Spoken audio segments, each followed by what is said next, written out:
বাস finally আমি লাগাই দিছি। আগে ব্যাটারি রিক্সা বন্ধ করেন, পরে রেজিস্ট্রেশন করতেছে, ঠিক আছে? এখন চাইলে আপনারা আপনাদের মতো বানাইতে পারেন। এখন আপনারা আরেকটা কথাও কইতে পারেন যে হারুন ভাই অটোরিক্সা ইল্লিগেল কাজ করে, তো আপনিও তো ইল্লিগালি করলেন, তাইলে কাজ হলো কি? ভাই এতদিন দিছি, 4-5টা বাইক কিনছি, প্রত্যেকটা ট্যাক্স দিয়ে নাম্বার করছি, আর করতাম না।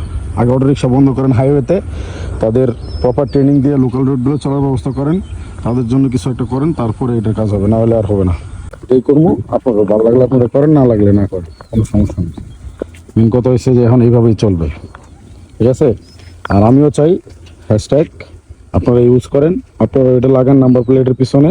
প্রয়োজনীয় নাম্বার যদি আপনারা করে থাকেন তাহলে সেটা খুলে তারপরে এটা লাগান। আর যারা নাম্বার গাড়ি কিনবেন, আমার চোখের সামনে, আমার জানা মতে, আমার পরিচিত যারা এখন থেকে গাড়ি কিনবো, প্রত্যেকজনের বলবো ভাই নাম্বার করবেন না, এই কাজ করবেন। আগে এটা লাগাই রাখেন, পরেরটা পরে দেখি, নীরব প্রতিবাদ হবে। এখন এইভাবে প্রকাশ্য প্রতিবাদ হবে। যদি আপনারা করতে পারেন করেন, কিছু একটা করেন, না হলে এভাবেই চলতে থাকবে, ঠিক আছে? কারণ ওরা যদি এরকম কিছু করতে পারে, এই যে বাইকারকে যে মারা হলো বনানীতে, সেটার যে কোনো প্রতিবাদ এখন পর্যন্ত আমরা যতটুকু করছি, কোনো সুরা হয়েছে? এখন বাইকিং কমিউনিটিগুলো বাইক শো সেই হাবি যাবে অনেক কিছু নিয়ে পড়ে আছে। কারণ তাদের কোটি কোটি টাকার ব্যবসা, তারা টাকা যেখানে পাবে, স্বার্থ যেখানে পাবে, সেখানে চলে যাবে। তো ওটা কোনো কথা না, আমি ভাই এত কিছুর মধ্যে যাইতে চাই না, ঠিক আছে?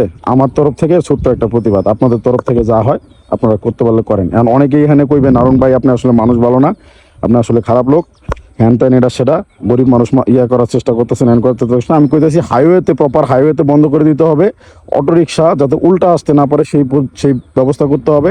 এবং দ্বিতীয় যে কাজটা করতে হবে সেটা হলো তাদের একটা ট্রেনিংয়ের ব্যবস্থা করে লোকাল রুটে চলার পারমিশন দিতে হবে।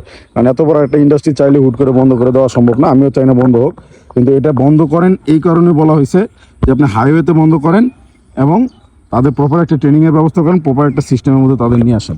না হলে যতদিন হবে না ততদিন এটা এইভাবেই চলবে।